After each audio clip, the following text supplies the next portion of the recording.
বাটপার তুই। বাসায় না বললে বলবি?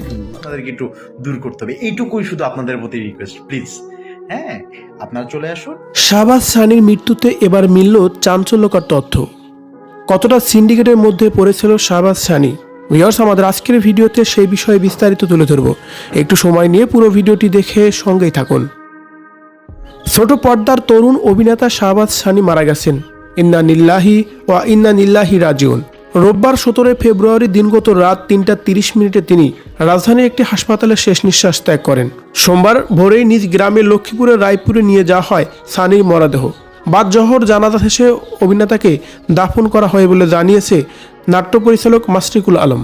শাহবাজ সানির মৃত্যুর পর ঘনিষ্ঠরা প্রশ্ন তুলেছেন নাটকের সিন্ডিকেট নিয়ে। জানিয়েছেন সানি সিন্ডিকেটের শিকার। কাজ করার তুমুল ইচ্ছা থাকলেও অনেকের সঙ্গে কাজ করতে পারছিলেন না, বাদও পড়েছিলেন কাজ থেকে। কাজ নিয়ে অভিমানও ছিল তার। নির্মাতা ইমরান রবিন সানির প্রয়াসে অভিমান করে লিখেছেন, সানির অকাল মৃত্যু আবারও প্রমাণ করলো আমাদের সময় যখন তখন শেষ হয়ে যাবে। কি হবে এত সিন্ডিকেট, অহংকার আর অভিশাপ নিয়ে? সময় তো অল্প। পরিচালক আমিনুল সিকদার লিখেছেন, মানুষ মারা গেলে কদর বেড়ে যায়। একই কথা লিখেছেন আরেক অভিনেতা সিয়াম নাসিরও। তিনিও লিখেছেন, মানুষ মারা গেলে ভালোবাসা উতলায় পড়ে, বেঁচে থাকতে খবর লয় না কেউ। পরিচালক ইমরান রবিন আরও বলেন, এই সময়ের চরিত্র অভিনেতাই নয়, এই সিন্ডিকেটে একজনের হয়ে কাজ করলে অন্যরা তাকে নিয়ে কাজ করতে চাইবে না।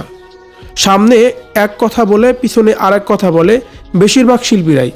এখন সবাই সানির প্রশংসা করছে, বলছে ভালো অভিনেতা ছিল, সানি চাইতো সবার সঙ্গেই কাজ করতে, কিন্তু সিন্ডিকেটের কারণে সেই সুযোগ কম পেয়েছে। তার জন্য যদি কেউ নিঃস্বার্থভাবে কিছু করত তাহলে সে মানসিকভাবে আরও ভালো থাকতো।